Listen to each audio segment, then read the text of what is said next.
Hi, I'm Tim Gideon for PC Mag. Today we're looking at the iPad 2 available from Apple on March 11th. It comes with a charger and a sync cable, no earbuds, which is a little silly since it has a headphone jack and starts at $499.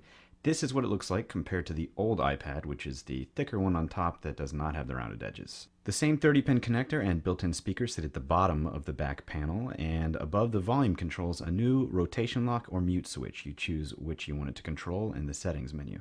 Below the sleep wake button, the new rear-facing camera, and next to it, the black rubber compartment that houses the 3G components on the Wi-Fi plus 3G models for Verizon and AT&T. And next to that, the headphone jack. The 1024 by 768 pixel 9.7 inch screen remains unchanged. Below it, we have the home button, and up top, we have the new front-facing camera lens. The smart cover, which replaces the old iPad case, which was kind of bulky, is a great new accessory. It protects the screen, attaching magnetically to the left panel, and puts the device to sleep when it's closed. Opening it up wakes up the iPad 2, and the smart covers come in polyurethane or leather, starting at $39. The smart cover also doubles as a stand for your iPad. Also $39 is the Apple Digital AV adapter, which allows for HDMI output via the iPad's 30-pin connector. You connect it to an HDMI port on your TV, and all of a sudden you see a mirror image of what's on your iPad, whether you're watching a movie, playing a video game, whatever. You'll see everything in 1080p except video, which will be in 720p, and it probably won't fill up your television screen. It'll default to a size that looks best.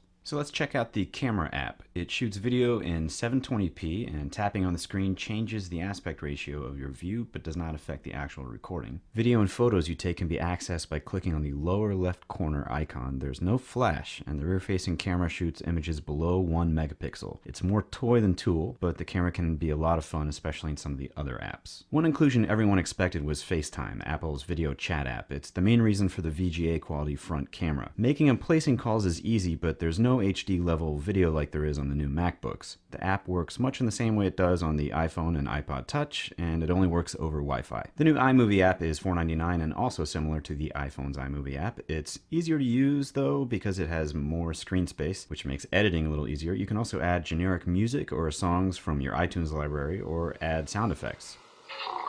There's a variety of ways to share your final project, including posting it on YouTube or Facebook. And another camera app on the iPad 2 is Photo Booth. It's good, goofy fun, and some of the effects show off the faster graphics processing of the new A5 chip inside the iPad. GarageBand for the iPad is $4.99, and it's probably the best app I've seen from Apple. For songwriters, it's a memo pad for jotting down musical ideas on the go. And if you're not a musician, you can still fool around with the various smart instruments that are preloaded, and you can sound like one. I promise, it's not hard. When you're finished mixing, you can export your new masterpiece via email or put it into your iTunes library on the iPad. Of course, the iPad still has iBooks, an internal iPod for your music and videos, and now it has the 3-axis gyroscope so you can play games that detect side-to-side and up-and-down movements like Jenga. The Apple App Store is loaded with iPad apps and growing. It's really in a league of its own when we're talking about app marketplaces for mobile devices. The Safari browser app has gotten a bit speedier with iOS 4.3, and some sites now come in full or mobile options when you load them, like ESPN. Video on many sites like ESPN, Vimeo, and CNN will play, so even though there's no Flash support, which is still a big knock, Apple is finding ways to make that less of an issue. The Wi-Fi only model costs $4.99 for 16 gigs, $5.99 for 32 gigs, and $6.99 for 64 gigabytes.